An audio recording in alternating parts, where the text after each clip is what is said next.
어느덧 2026년 새 원력 카렌다도 3월이 지나가고 있네요. 이스라엘 백성들의 카렌다에도 이 말라기서를 통해서 한 시대를 보내고 그리고 또 한 시대를 맞이하는 시간을 열고 있습니다. 옛 언약의 시대를 보내고 새로운 은혜의 시대를 맞으면서 하나님이 선택하여 사용하셨던 말라키야라고 하는 선지자가 바로 말라기 선지자입니다. 말라기 선지자의 이름의 뜻은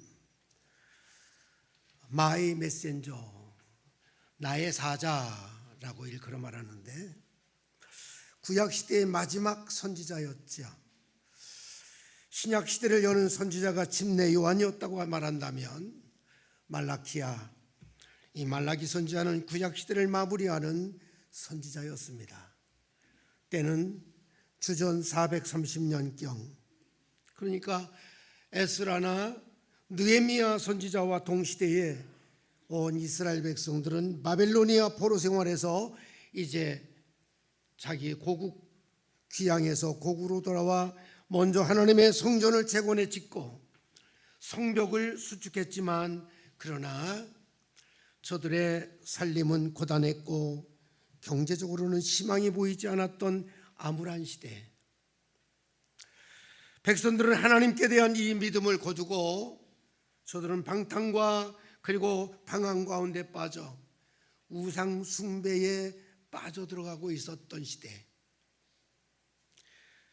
지도자들도 타락의 길로 걷고 있었습니다. 요즘으로 말하면 교회가 타락했다는 거죠. 교회는 다녀도 형식적인 교인들이었다는 거예요. 지금도 참 무수한 교회 다니는 교인들이죠. 신실한 신자가 아닌 교인들이 예배나 헌금도 형식뿐입니다. 결국 가정들은 불신자와 다르지 않게 깨어져 가고 있었고 그 사회는 희망을 잃고 병들어가는 그런 공동체였습니다. 이와 같이 역사의 어둠이 깊은 밤에 하나님은 새벽을 준비하시기 위해서 바로 말라키야라고 하는 이 말라기 선지자를 선택해 불러 일으켜 말씀하십니다. 그래서 오늘 말라기 1장 1절을 보시면 이렇게 시작하지요. 같이 한번 읽어보실까요? 함께 읽어보시겠습니다. 시작. 여호와께서 말라기를 통하여 이스라엘에게 말씀하신 경고라. 여기 경고라고 하는 말이 굉장히 중요한 말인데 헬라어로는 메사라고 하는 말이 부담을 줬다는 말이, 부담을 주기 위하여 하나님이 선지자 말라기의 마음을 그리고 온 이스라엘 백성, 선택된 사랑하는 그 백성들에게 부담을 주시기 위해서 그 시대를 향하여 이 말라기 선지자를 통해서 예언하고 경고를 주셨다는 것이죠. 말라기 선지자에게 주어진 이 예언, 이 경고의 말씀에서 또 한 가지 주목할 만한 중요한 단어 하나가 나오는데 히브리어로는 마라고 하는 말이에요. 마. 우리말로는 어떻게, 어찌하여 라고 하는 말이죠. 하나님이 말라기 선지자를 통하여 말씀하실 때마다 백성들은 어떻게 반문을 해야 됩니다. 어찌하여. 그때마다 하나님은 뭐라고 말씀하시? 내가 너희를 사랑하였다. 내가 너희를 사랑하였다. 그러나 그 메시지로 당시의 백성들로 하여금 새로운 시대를 준비하게 하셨지만 그 백성들은 여전히 어떻게 우리를 사랑하셨습니까? 어찌하여 우리를 사랑하셨습니까? 그래서 우리 말 성경에서는 어떻게 어찌하여라고 하는 이 말이 이 말라기 짤막한 이 4장까지밖에 없는 이 말씀 속에 6번 기록되고 있어요. 말라기서 1장 2절에 6절 7절에 2장 14절에 17절에 3장 7절 8절에서 또 13절에서 계속해서 나타나. 그런데 한술 더 또 히브리어 원문의 이 성경에서는 무려 8번씩이나 어떻게 라고 하는 이 백성들의 이 반응이 기록되고 있습니다. 오늘 본문 1장 2절 말씀을 같이 한번 살펴보실까요? 같이 한번 읽어보시겠어요? 1장 2절입니다. 함께 있습니다. 시작. 여호와께서 이르시되 내가 너희를 사랑하였노라 하나 너희는 이르기를 주께서 어떻게 우리를 사랑하셨나이까 하는도다. 나 여호와가 말하노라. 에서는 야곱의 형이 아니냐. 그러나 내가 야곱을 사랑하였고. 에서는 야곱의 형이 아니냐. 쌍둥이로 태어나지 않았느냐. 그러나 내가 누구를 사랑했다고요? 야곱을 사랑했다. 너희는 야곱의 후예가 아니냐. 에서의 자식들 후손은 에돔 족속이 있지만 하나님이 심판하시고 저주하셨던 족속이지만 너희는 야곱의 후예가 아니냐. 내가 너희를 사랑하였노라. 과거에도 사랑했고 지금도 사랑한다. 하나님의 사랑의 고백이었습니다. 그러나 백성들은 볼멘 소리로 주께서 우리를 어떻게 사랑하셨단 말입니까? 반문해야 되겠지요. 과연 주의 백성들을 향한 하나님의 사랑, 그 정체가 뭘까요? 하나님은 어떻게 우리를 사랑하셨을까요? 오늘 말라기 선지자가 우리에게 경고해주고 예언해주고 있는 말씀을 통해서 우리가 발견할 수 있는 것은 첫째, 하나님은 선택적인 사랑을 하셨다. 오늘 본문 2절 마지막 부분에서 여호와 하나님은 내가 누구를 사랑했다고요? 야곱을 사랑했다 하셨고, 이어지는 3절을 보시면 에서는 뭐 하셨다고 그랬어요? 미워하였으며 그랬어요. 어떻게 공평하신 하나님이 차별적으로 대할 수 있을까? 묻지 않을 수 없겠지요. 먼 훗날 바울 사도님은 로마서 9장 11절에서 이 사건의 진리를 이렇게 설명을 해요. 로마서 9장 10절 11절 같이 한번 읽어보실까요? 함께 읽어보시겠습니다. 시작. 그뿐 아니라 또한 리브가가 우리 조상 이삭 한 사람으로 말미암아 임신하였는데 그 자식들이 아직 나지도 아니하고 무슨 선이나 악을 행하지 아니한 때에 택하심을 따라되는 하나님의 뜻이 행위로 말미암지 않고 오직 부르시는 이로 말미암아 서게 하려 하사. 이것이 하나님의 선택적 사랑의 신비입니다. 이삭의 아내 리브가를 통하여 에서와 야곱 쌍둥이로 나기도 전에, 저들이 어떤 행동을 하기도 전에 이미 택하심을 따라되는 하나님의 뜻이 행위로 말미암지 아니하고 선택적이었다는 거예요. 그렇습니다. 하나님이 에서가 아닌 야곱을 선택하셨어요. 오늘 이 시간도 여러분 한 사람 한 사람을 천인 중에 하나 만인 중에 하나 선택하셨어요. 하나님의 자녀로, 하나님의 신실한 성도로, 하나님의 기쁨으로 선택하셨어요. 하나님이 선택하실 수 없다면 그분은 어떻게 주권적인 신이라고 우리가 말할 수 있겠어요? 하나님은 선택하실 수 있는 권한이 있으신 분이에요. 결국 야곱을 선택해 사랑하시는 이 하나님 앞에 야곱의 후손들인 이스라엘 백성들이 선택적인 사랑의 대상이었다라고 하는 거예요. 에서의 후예인 에돔 사람들에 비하면 야곱의 후손인 너희 이스라엘 백성들은 압도적인 사랑에 빚진 백성이 아니냐, 이 말씀을 하고 있는 거지요. 그리고 오늘날 하나님의 백성된 우리 성도들도 어떤 조건이나 어떤 정말 하나님을 기쁘시게 했던 어떤 행위에서가 아니라, 자격이 있어서가 아니라 주의 사랑하시는 백성된 그 이유, 그것은 하나님의 전적인 선택이셨음을 여러분 잊지 마시기를 주님의 이름으로 축원합니다. 하나님이 선택하시고 천사와 같은 누군가를 통하여 오늘 우리를 부르시고 우리를 자녀된 성도로 삼아주셨기에 우리를 향하신 하나님의 사랑은 하나님의 전적인 선택적인 사랑이셨다. 오늘 여러분 이 땅 이 시대 속에 하나님의 사람들로 선택받으신 여러분, 우리가 선택되어 하나님의 사랑하는 자녀, 하나님의 신실한 성도가 되기까지 그냥 된 게 아니에요. 얼마나 많은 희생의 피가 이 땅 한반도를 적셨는지 몰랍니다. 얼마나 많은 선교사들이 피를 흘렸는지 피의 발자취란 책을 보면 너무너무 끔찍합니다. 사지를 잡고 바위돌에 태지를 쳐서 죽이는, 목매달아 죽이는, 그렇게 숱한 이름도 없고 빛도 없었던 선교사들의 희생이 깔려 있었고, 우리의 시당의 선배들은 어떻고요? 일제의 억압 앞에서 6.25 전쟁으로 얼마나 우리의 시당의 선배들이 시당을 우리들에게 전수해 주기 위하여 이 땅에서 피를 흘렸는지 몰라요.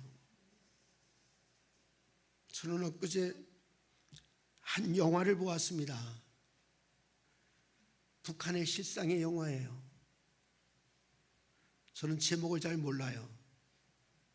그 영화를 보면서, 나는 영화를 볼 때는 언제나 잠을 자는데 잠을 자지 않고 그 영화를 우리 사모의 요청으로 억지로 끌려가서 보다가 얼마나 울었는지 몰라요.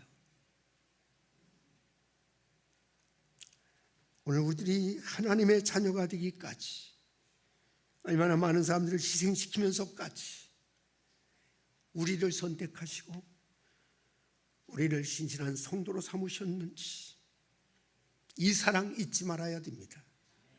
두 번째는 하나님의 사랑은 파격적인 사랑이었음을 오늘 말라기서를 통해서 엿보게 됩니다.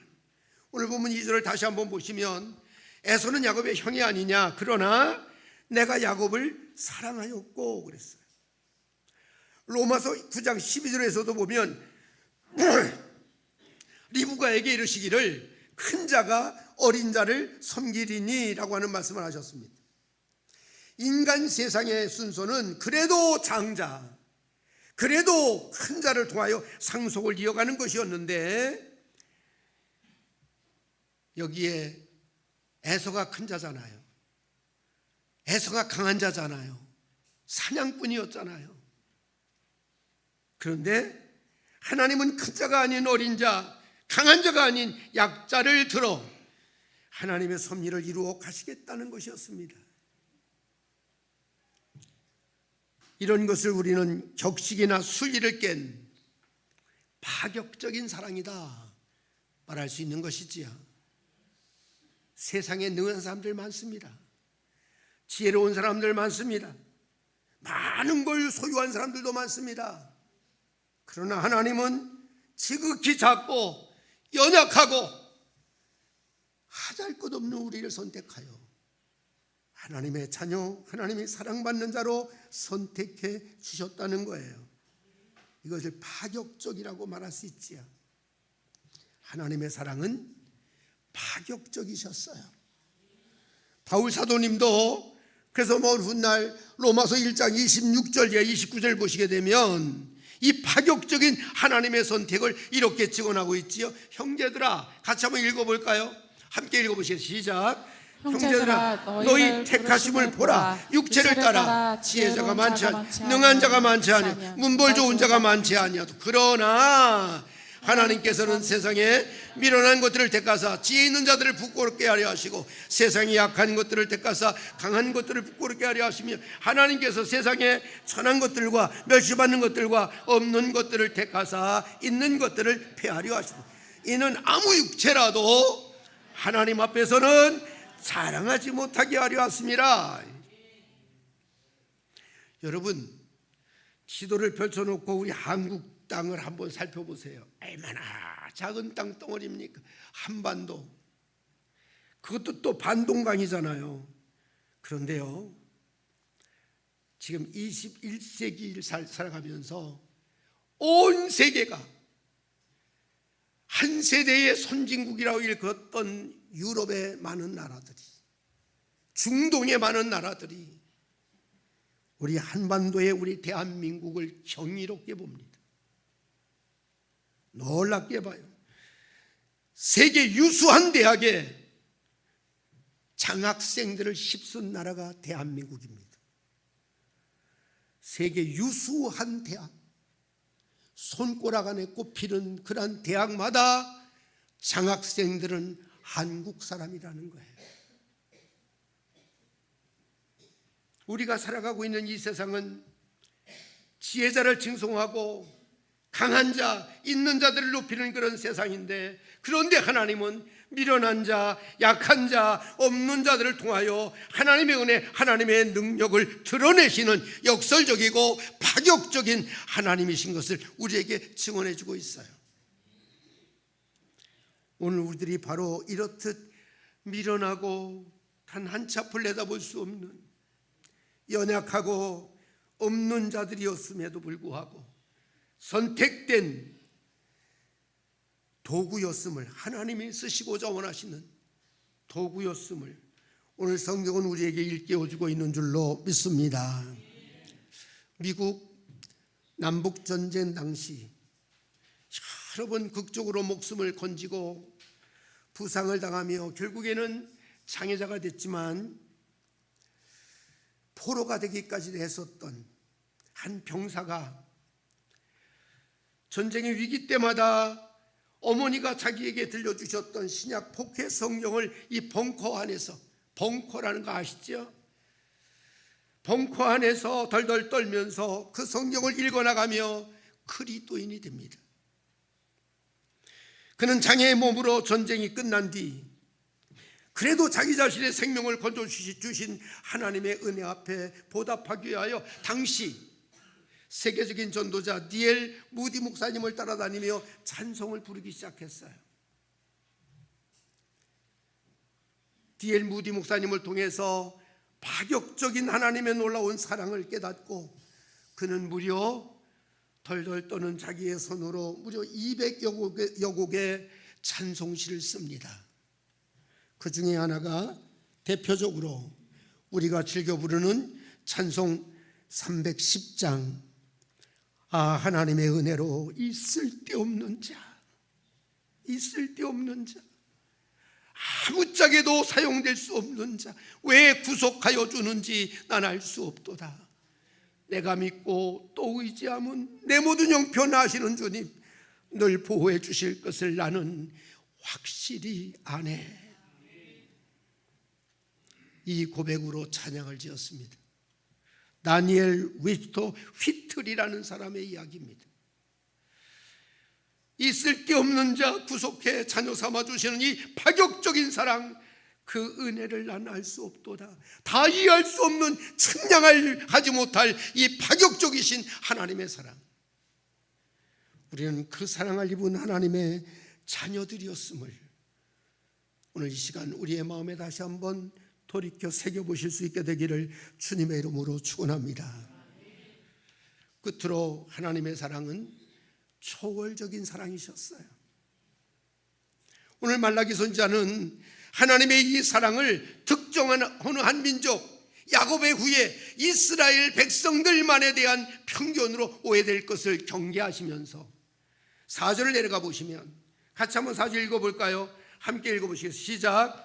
에돔은 말하기를 우리가 무너뜨림을 당하였으나 황폐된 곳을 다시 쌓으리라 하거니와 나 만군의 여호와는 이르노라. 그들은 쌓을지라도 나는 헐리라. 사람들이 그들을 일컬어 악한 지역이라 할 것이요 여호와의 영원한 진노를 받은 백성이라 할 것이며. 4절을 내려가 보시면 이런 얘기예요. 에서의 후예인 에돔 족속의 악한 죄가 그들의 주거지를 악한 지역이자 심판의 대상으로 만든 것이라 말씀하시면서, 그러나 5절을 내려가 보시면 5절 같이 한번 읽어보시죠. 시작. 너희는 눈으로 보고 이르기를 여호와께서는 이스라엘 지역 밖에서도, 이스라엘 지역 밖에서도 어떠하시다? 크시다 하리라. 이 약속은 11절을 내려가 보시면 더 분명하게 선포합니다. 말라기서 1장 11절 같이 한번 읽어보시죠. 함께 읽습니다. 시작.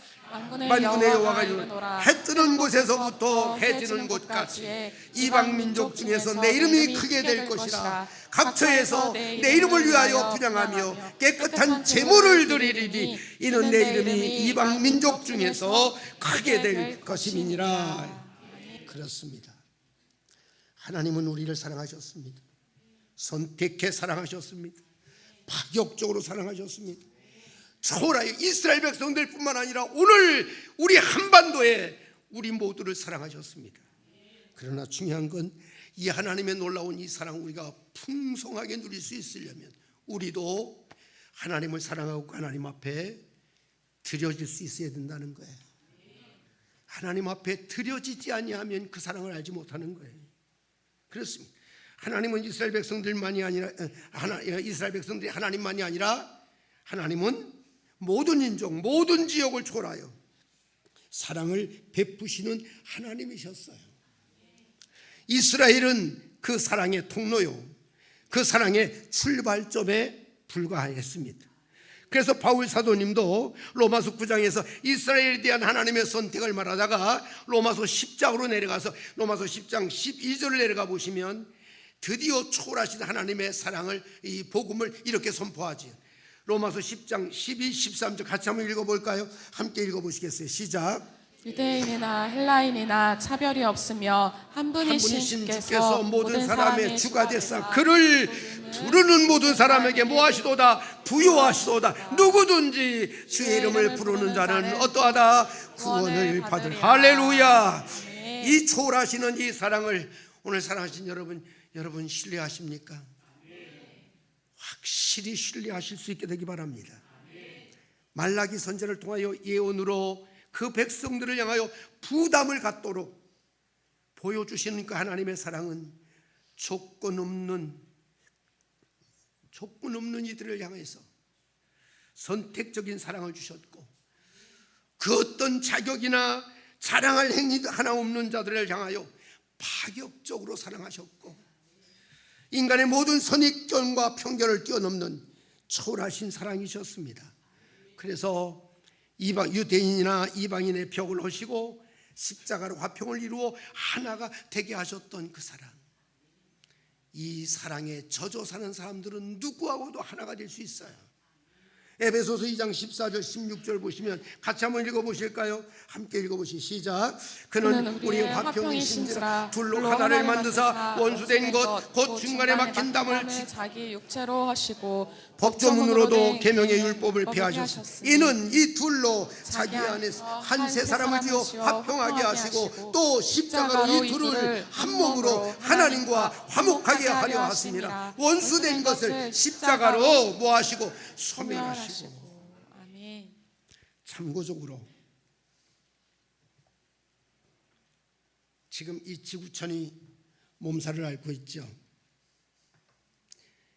기후이변으로, 각처에서 전쟁으로, 엄청난 혼란 가운데 있습니다. 한 세대 선진국들이었다라고 하는 유럽의 여러 나라들이 경제가 무너져 가고 있어요. 영국이 한때 정말 기독교가 흥황하면서 해가 지지 않는 나라가 됐지만 저들이 끝까지 하나님의 복음을 위하여 이바지하지 않다 보니까 교회들은 다 관광지가 되어버리고, 그리고 영국의 경제가 무너져 가기 시작했어요. 독일이, 프랑스가,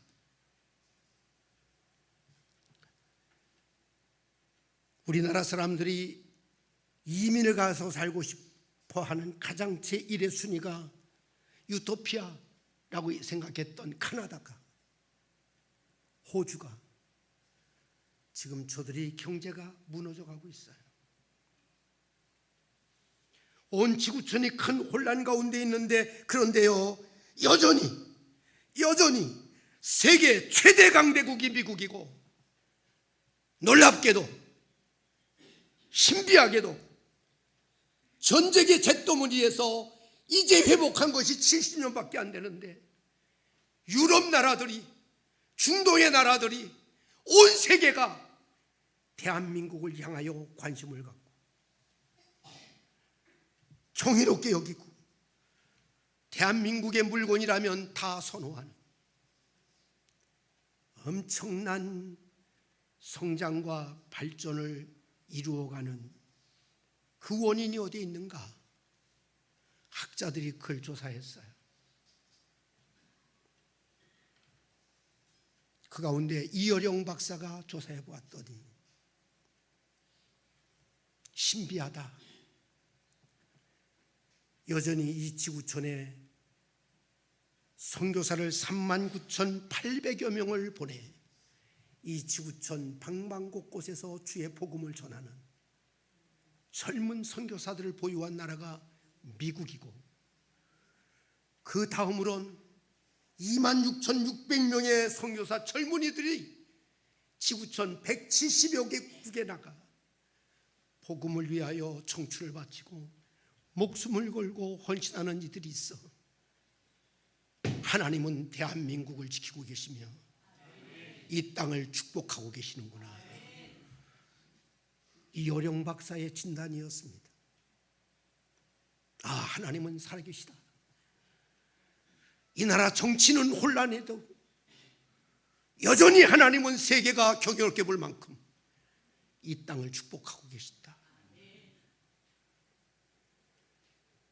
그분이 크리스천이 되면서부터 쓴 책이 여러 책이 있는데, 제가 지성에서 영성으로, 지성보다 더 차원 높은 영성으로의 그 책을 읽으면서 참 많은 감동을 받았습니다만, 그분이 또 하나의 마지막 정말 소천하기 전 쓰신 책이 소설로 떠나는 영성의 순례라는 책이 있어요. 문학 책인데, 이 책의 마지막 장에서 그는 파이 이야기를 들려주고 있습니다.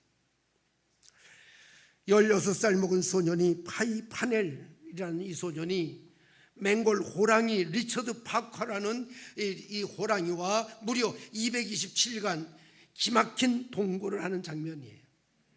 문자 그대로 함께하기 어려웠던 대상들과 어울려 일생을 살아야 하는 오늘 우리들의 이야기다. 나를 잡아먹을 수 있는 호랑이가 물에 빠졌을 때 가만 놔두면 자기는 호랑이 앞에 해방될 수 있었지만, 그러나 호랑이의 죽음이 또한 자기의 죽음인 것을 기억하고 한배 같은 이 보트 안에 공존하는 모험의 이야기. 이것이 곧 생명관계이고 이것이 바로 인간관계이기도 하며, 나의 죄 때문에 원수되었던 나를 살리기 위해 자기를 죽여 나를 살리는 주님의 사랑이기도 하다. 이것이 하나님의 선택적이고 파격적이시며 초월하신 사랑이 아니냐.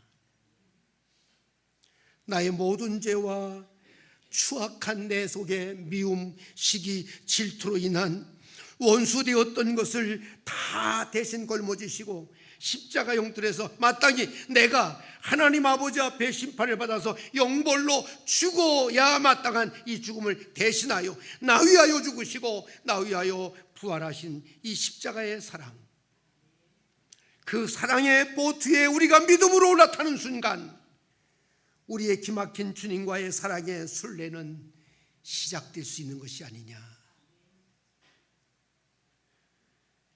이 십자가의 사랑의 그 보트에 여러분 확실한 믿음으로 우리 함께 올라타실 수 있게 되기를 주님의 이름으로 축원합니다. 그래서 기막힌 주님과의 사랑의 순례, 우리의 인생 80, 90, 100일 넘더라도 이 순례 함께 시작했으면 좋겠어요. 이것이 신앙생활의 섬김, 헌신이다라는 거예요. 이 사랑 앞에 선택됐다면 오늘 여러분 우리도 헌신됨이 드려져야 됩니다. 첫 번째 헌신됨은요, 내가 엎드려 기도함으로 내 눈에서의 눈물을 떨굴 수 있는 헌신자가 되어야 됩니다. 눈물로 기도할 수 있는 자가 되어야 됩니다. 눈물로 기도하지 않는 자라면 하나님의 사랑을 한낱 그냥 지식으로 흘려버릴 뿐입니다. 진짜 나를 사랑하신 그 엄청난 사랑, 그 사랑 앞에 하찮은 우리 자신을 드려 주님 앞에 헌신하고자 하는 이 눈물의 기도가 있어야 돼요. 울며 눈물로 씨를 뿌린 자는 기쁨으로 그 단을 가져 돌아올 줄로 믿습니다. 두 번째는 그 사랑 앞에 기꺼이 나도 오늘 말라기 선지자가 마지막 그 백성들을 향하여 주신 부담스러운 메시지를 우리는 마음속에 바르게 받을 수 있어야 돼요. 그래서 말라기 3장으로 내려가 보시면 결론으로 말라기 3장 7절에서 너희는 내게로 돌아오라 외치고 있어요. 너희는 내게로 돌아오라. 나도 너희에게로 돌아가리라. 그러면서 말씀하시기를 8절을 보시면 어찌하여 내 것을 도둑질하겠느냐. 온 백성들 우리가 어떻게 돌아갈 수 있습니까? 그때 하나님은 그들에게 말합니다. 너희가 어찌하여 내 것을 도둑질하겠느냐. 그리고 10절을 내려가 보시면 너희의 온전한 11조를 내 집에 드려 내 집에 양식이 있게 하고 주의 일 하나님의 사역에 참여하는 자가 되라고 명령하시면서 그리하고 나를 시험하여 보아라. 내가 하늘 문을 열고 너희에게 복을 쌓을 것이 없도록 너희 그릇대로 쌓을 것이 없도록 붙지 아니하나 시험해 보아라. 이 메시지를 주고 있는 거예요. 어떤 이들은요 11조를 드리는 건 구약의 율법이라고요. 지금은 신약 은혜의 시대라 안 해도 무방하다고 주장하는 사람들이 있어요. 그것은 바로 반기독교의 안티들이 주장하는 말이에요. 재산도 내게 건강 주셨고 일터 주셨고 나에게 소득을 주셨다면 그 10의 하나는 하나님의 것이었어요. 주의 일을 위하여 들여 쓰임 받으라는 거예요. 사용되라는 거예요. 그때 하나님은 네 그릇에 부을 것이 없도록 내가 붓지 아니하나 시험해 보아라. 11조 안 해도 되는 거예요 하는 것은 모르는 성도예요.